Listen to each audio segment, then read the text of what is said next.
man, so I forgot this beef happened, bro. I forgot all about this, dog, and you guys probably did too. If you never knew, here I am to put you on, man. So Mace brought this situation up about how Charlamagne used to violate him all the time based on his perception, all right? Now, Charlamagne has been pretty cordial when it comes to speaking about Mace, and I think that's due to him doing a show with Cameron. You know, he's really cool with Cam, so he's not going to step on that. I think if that's the reason why, but Mace speaks on the reason why he doesn't badger people with his platform because of how Charlamagne used to make him feel. Because it got so bad that Mace tried to press Charlamagne one day, try to press him. Hold on tight, we got a story time about that coming from this eyewitness, Bomani Jones, sports talking head who happened to be on the scene when Mace and Charlamagne was about to fight. All right, so hold on tight. Let's see what Mace has to say. I'm gonna tell you a time that was really that really used to bother me. There was a guy up at Hot 97 or Power 105? Which one is Charlamagne on? That's Power 105. Yeah.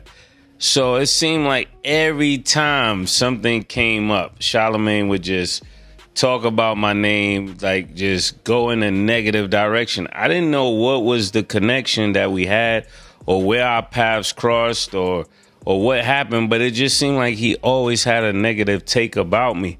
And it was something I remembered even when I started doing journalism. So when I hear people say certain things about me, I kind of try to remember that same thing. Like I never met this guy. I never, I don't think we've crossed paths. I don't think I know anybody that he knows, but every time. And I think it's possible for you to just not like somebody. So I remember one time I called DJ Envy and I was like, yo, if somebody's consistently talking about you, and at that time I had no music out, I had nothing out for you to keep talking about me. It's when you personally make it your business to tear somebody down. That's when it's a problem. Does that make sense to you? Yeah, it does. Like you're personally making it your business. You're going out of your way. This person is not on a radar. They're not doing anything in the public side, At that point, that merits the #1 show in the country to be talking about this person, right? When you're hot, you talk about things that's hot. If they're not hot, you shouldn't even be talking about it because it's not relevant to the show. And I would sit there and be like, man, why does this guy just keep talking about me? So I think that's when it's wrong, when you're consistently harping on a person. Like you're making it your business. It's almost like when Ken was talking about Ben Simmons, right? And Ben Simmons starts saying he got mental illness or whatever he's saying. We begin to go off of that subject for that particular case, right? Because you don't want it to feel like you're just constantly standing on a person that has nothing to do with what you're talking about. And it doesn't merit the energy that you're giving it. So that's what I would say. When's it going too far, the exact question? Basically, yeah, when you really can't forgive or move on. But I could forget. I forgot it. It wasn't something I held on to. Yeah. But it's still something that you're just like, okay, it could. No, it taught me a lesson. So even when I'm up here, so let's take it for example. That's why when we was talking about Shakur the last time, I kept giving those disclaimers. Mm-hmm. Why? Because you don't want somebody to feel like you're just taking your platform and because you have all of these people that listen to you and you're focusing in on me in a negative way. Mm-hmm. That's not the way to use a platform. That's not good journalism. All right, so, man, that's fair. That's fair. Back then, Charlamagne was ruthless. That boy there didn't give up. And I think because Charlamagne knew he had to have strong opinions, if he truly felt some type of way about something, that would seep into all his coverage about somebody. Y'all know how he talks about Drake or any person he doesn't 100% truly loves when it comes to their content, whatever their craft may be. He'll give you a compliment, but that boy be having them isms, them little go-to sayings in his tucking. He gonna shoot that bitch at you. Drake used to catch them shits. Sierra approached Charlamagne recently and Charlamagne forgot what he used to say, but I remember that. He used to say that her poom poom was cursed. he used to always say that Future was cursed. Everybody was cursed. He said the poom poom was cursed, bro. That shit was crazy as hell. But Charlamagne used to have certain people or certain things that he'll go in on them about. And Mace in particular, it was calling him a hypocrite because he would go into being a pastor and then come back into being a rapper. So Charlamagne felt like that was the reason why Mace approached him down at the Blue trying to fight him. But Mace's opinion was that Charlamagne was blackballing him. That's what Charlamagne said, that Mace felt like we were trying to blackball him. But nah, I was just talking about him being a pastor and then being a hypocrite just like everyone else. So why you coming harder at me? As you hear right here, Mace felt like that was a direct issue for whatever reason that he couldn't understand, and he felt like he shouldn't have been a target that much when he wasn't in the public eye. But I did find some footage back then from Brilliant Idiots to give you guys an idea of how Charlamagne used to talk about Mace, bro. This was around the time where Cameron and Mace was having it back and forth in 2017. Charlamagne was violating Mace, bro. Now, this in the last years of the OG Charlamagne right here. Peep this real quick, man. Listen, we've been having this hot debate in hip hop. Not really a hot. I think it is kind of a hot debate ever since the Mace Cameron situation went down, and it started with, you know, Cam dissing Mace on the program. And I mean, to me, I didn't think it was a diss. When I heard it, I didn't even think nothing of it, to be honest with you. And then Mace replying back with a record called The Oracle, which I thought was okay. Yeah. I didn't think it was like low expectations, right? Yeah. Nobody's expecting anything from Mace, and he comes with some bars. That's it. Exactly. So then, you know, Cam comes to the Breakfast Club. Everybody says I was biased in the interview. I probably was. Towards Cam or? Towards Mace. Like, meaning you didn't like Mace, or you? I don't really care for Mace like that. Right. I mean, Cam, it's a Cam. Cam's a legend, bro. Exactly. It's a Cam interview talking about Mace after Mace did a diss record. Right. And Cam was saying some things that I agreed with. Yeah. Like if Mace said in the record that Cam fucked his sister. Cam, have you ever fucked your sister? Cam, like, I don't even have a sister. Like, do you have somebody in the hood that you call your sister? No, we didn't do that back in the day. So what else is there to talk about? So therefore, Mace is just reaching to me. Then there was the whole line about, you know, Huddy Combs, and basically Mace saying that, you know, Cam is responsible for Huddy being dead. Huddy died in a car accident. Like, that's a reach. And then it was, you know, you'll always be my bitch. You got my name tatted on you. So I'm like, well, Cam, where's Mace's name on you?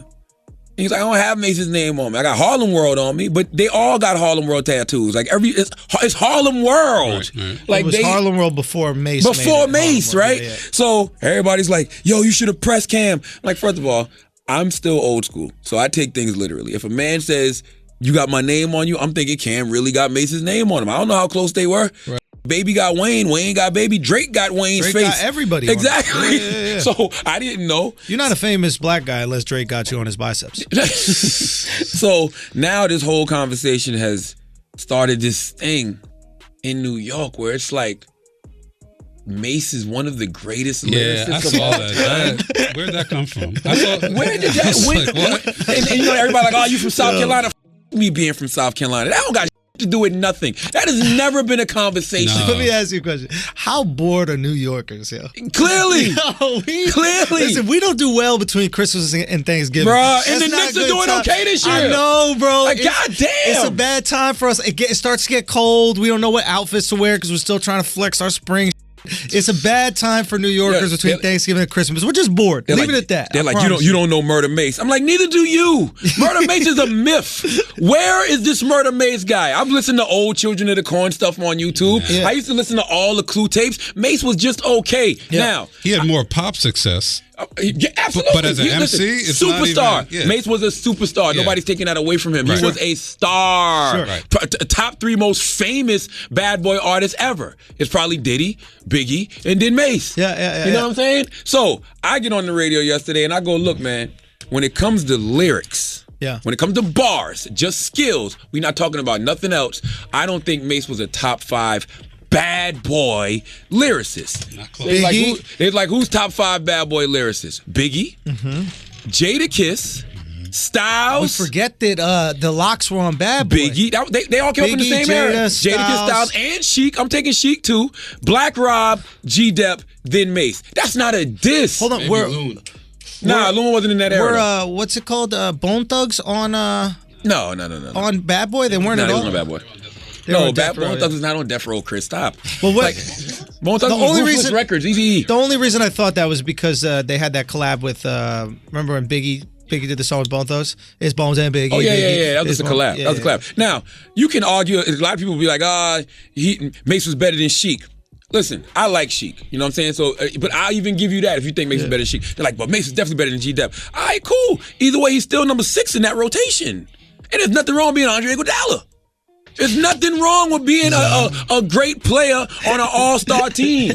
Now, when it came to all the other intangibles that make somebody a star, none of them came close to Mace. Mace had the charisma, he had the good looks, he could dance, everything. But I'm just talking about bars, skills. Mace was like number 5, 6. Who'd you say it was? In that rotation? It was Biggie.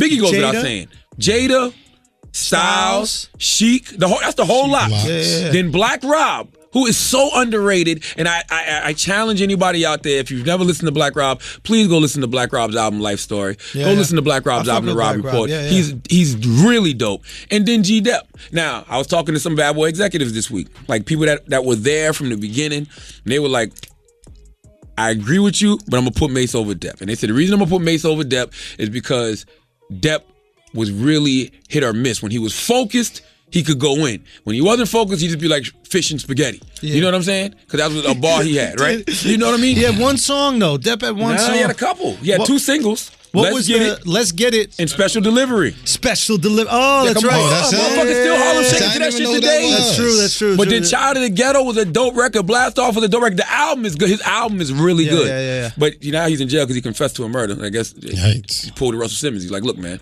I'm out. Foul shit back in the day. I need to go pay for this shit. All right. Turned himself in for a murder that nobody even knew he committed. Like think about that. But he had to get clean with his conscience, man. We were talking about that shit. Was eating at him, man. He said he was on that dust and he walked up to somebody on a bike and just boom. Wow. High off dust. Wow. And lived with that for years and years and years. And eventually, like, man, fuck that. You can't compartmentalize that shit. No, come on. Crazy. So, and listen, I'm not dissing Mace at all. No, I never said Mace was whack. Right. I'm just talking about skills, bars, lyrics. But these New Yorkers, B-Dot from Rap Radar, salute to my guy B-Dot, that's my guy. B-Dot says that Mace was better than Styles. No. He said Mace was on the same level as Jadakiss. No. On what planet? Like that's all I want to know. So here's the question I would ask. Like, do you judge just by bars or do you judge by the ability to carry an album? Because Jada really has never carried an album. I think Styles has carried an album better than Jada. All Jada albums are better than any album Mace put out. Okay, fair enough. Every album. Now, I agree with you. Has Jada made a classic album? No. I think Styles has had better albums. I think Gangsta and the Gentleman, I think if you go back and revisit Gangsta and the Gentleman right now, you might teeter on, this shit is classic. Like, Gangsta and the Gentleman was a really dope album. Yeah. And that's the other thing I'm trying to ask B-Dot. You're talking about Jada and Styles have 20 years of catalog. Yeah. To where we know that they're solidified. They're dumb nice. Yeah. Even Sheik got catalog. What catalog of Maces are you basing this off? That's what I want to know. It can't be the Harlem World album. Because Harlem World album, guys, please go back and listen. It's whack. It's 4 songs and then a whole bunch of filler. 24 Hours to Live was a good song. Yeah. Tell Me What You Want with Toto is a classic record. Niggas Want to Act with Busta Rhymes is a great record. Feel So Good was pretty corny, bro. When in hindsight, I know it was a good record for that time because that's what Bad Boy was doing, but that's kind of corny record. So the shit with Pharrell, why are you over there looking at me? Why ain't girl saying that shit corny, bro? So what are we doing? We're just getting caught up in nostalgia, or you just have guys that were never part of the camp trying to hate? To be honest with you, I don't know, and that's what I'm trying. That's what I'm trying to figure out. Because if Mace was so dope, like y'all are saying now, why haven't we been having these discussions the past 20 years? New Yorkers love talking about rap, man. It is crazy. Yo, I'm telling you, bro. If you ever want a conversation with a stranger in New York, just say some hip hop. Son, all you gotta say is, "Yo, Kendrick is better than Biggie," and then immediately you have a 2-hour conversation with a stranger on the subway. He's gonna be spitting at you. It's gonna be crazy. New Yorkers, we're so passionate about this rap shit. This is why you know Biggie is so great, though, since you brought that up. Talk to me. He don't have a lot of catalog. So here's the But question. his catalog is so exceptional that it's great. That it still stands the test of time 20-something years later. Okay. Yeah, that boy is going crazy. That boy is going crazy. Yeah, it's something there. And I can't speak to those things. I was too young. And I'm from the South. I was enjoying different type of shit. so I can't speak to those things, but yeah, he was straight up violating Mace's whole existence as a rapper. And the type of nigga Charlamagne is, I think he really believes that. That's his opinion. But when this nigga was younger and didn't give a fuck about mental health, I think when he knew his opinion was getting under your skin, and this was a little after the situation where Mace tried to press him, Charlamagne will for sure make sure he get under your skin at that point. It did make you feel crazy like he's not purposely doing that, bro. This nigga's funny as OG Charlamagne was not above using his platform to piss somebody off, dog. But let's go ahead and do this walk down memory lane with Bomani Jones as he talks about the situation where Mace and Charlamagne almost got into a fight, and he happens to be a witness on the scene. I was reading somewhere, I guess it was on Friday, that Mace and Charlamagne, your man off the radio, got into some sort of altercation, or at least that was the word, or that Mace and one of Charlamagne's bodyguards got into an altercation. I don't know if that's the word. I mean, I don't know exactly what happened there. I just know that I've read about it. You can look it up and see what I'm talking about. I'm just trying to figure out if that near dust up was the same near dust up that I saw on Thursday. Like, imagine this. Like, these are the kind of weird things that can kind of happen with this little, like, existence that I've carved out, right? So, the television show that I appear on is called Highly Questionable, and we tape at a hotel called the Clevelander on 10th and Ocean. So that's South Beach, right? So I'm up there, and the window behind us is to the bar outside and the pool right by, right? So I'm looking out the window, and I see Mace. That's right, Mace, dude I went to college with. I mean, kinda. He did a year at Clark while I was there. Like, I never knew him or talked to him or anything like that. But, you know, me and Mace was at Clark at the same time. Anyway, saw Mace, and I was like, oh, okay. I wonder if Mace is in town for the little conference. I had no idea. Anyway, I come back. Excuse me, I leave. I meet up with a buddy, and he's in town for the conference. So we go over to the Fontainebleau for the conference. So we're there, and we go pick up our little passes or whatever, and then we go have something to eat. So we sitting there, we having something to eat, and we just kind of looking, and you never know who's walking past at these music industry events. Like, part of what makes music industry events interesting is you never know who's who, and you really never have any idea, like, who you should be inclined to listen to. So you can see a dude walking in a three-piece suit as a music industry event, and you can walk past a dude like a dude I saw on Saturday in a red tank top that said one line at a time, I wish a nigga would. And I honestly have no idea which of those people is one that you have to respect more. It really could go either way. So anyway, Mace walks in to the restaurant, and he doesn't even get deep in. He just like gets a couple steps in, and I don't know what's going on. Next thing I know, Mace is on the retreat, and some big dude in a white t-shirt, like some tight camouflage type pants, and some Timberlands is coming back the other way. Wax. OG Brilliant Idiot listeners know exactly what it is. That's Wax. That was Charlamagne's old bodyguard, hometown homie, but they fell out for whatever reason. They fell out. But let's keep listening. There's somebody in between them, but the gentleman wearing Timberlands at the Fontainebleau Hotel, he got Mace on the retreat. Now, I understand this is a music industry event, but I also feel like you in a tropical environment and you got a dude walk around in boots. He's ready. And I know this dude was ready. You know I know this dude was ready?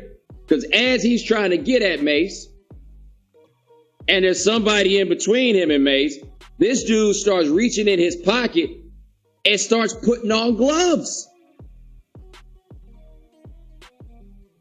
Like, I don't know if there's like moving gloves or wide receiver gloves. They wasn't weightlifting gloves, but they were the sort of gloves that you carry around in your pocket when, that's right,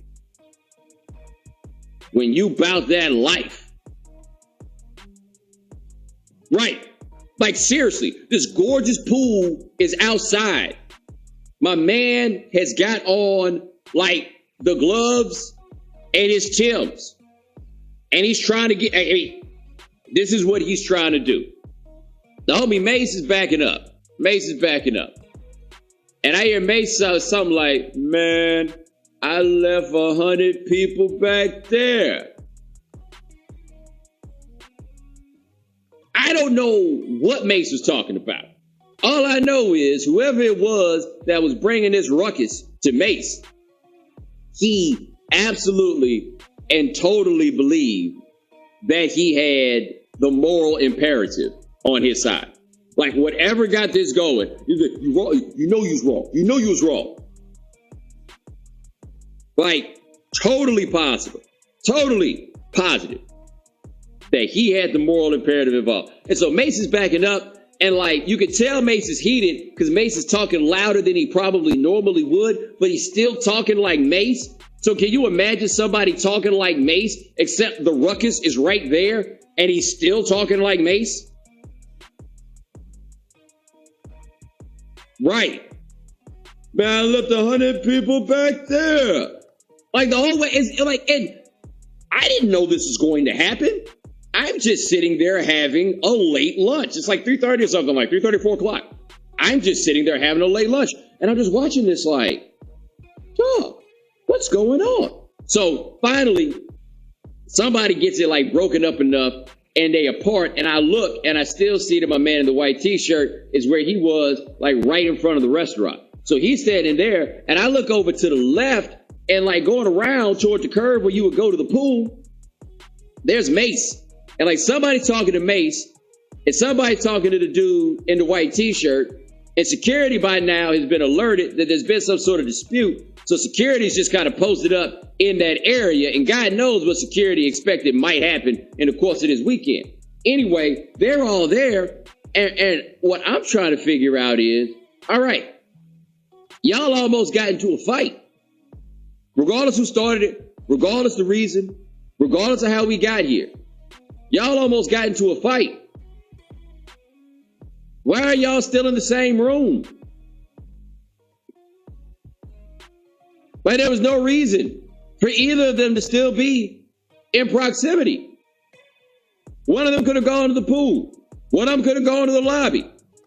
Maybe they both could have gone to the lobby and simply staggered their release times in such a way where they could both get to where they needed to be without any more drama.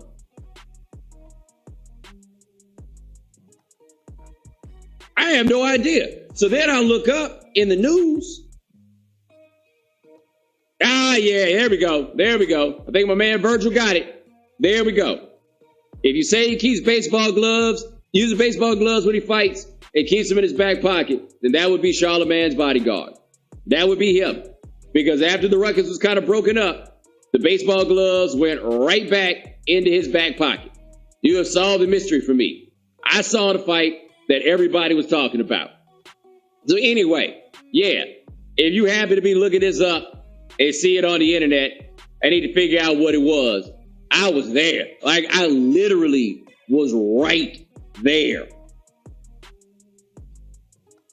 That was hilarious. That was just... Anyway, that was really the only ruckus I recall seeing at any point. Man, Mace, Wax a big dude, man. That ain't nothing to be ashamed of, bro. This is Wax right here. This is Wax. And I'm pretty sure they told that story at some point in time on Brilliant Idiots. I can't find it though, because the Brilliant Idiots purge. There go the Timbs right there that Bomani talking about. This nigga always was wearing Timbs.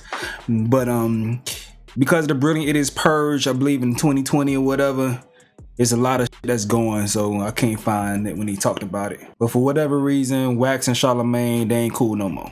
But yeah, dog, Charlamagne would talk crazy on the mic, but this person that held Charlamagne down back then when it came to situations. I believe Charlamagne also had a situation with Busta Rhymes, I believe. I think, I may be wrong, but I think him and Bust had a situation and they talked about it as well. But Charlamagne used to be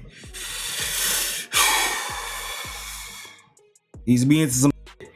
But Mace made some strong points, especially from his perspective. He made some strong points, and I think that's one of the reasons why Charlamagne don't go as hard as he used to on certain people, man. But it is what it is, man. That's just a walk down memory lane. But hey, though, y'all gotta let me know what you gotta say in the comment section below. I'm gonna go ahead and get up out of here, though. This is another update with Stace. Yo.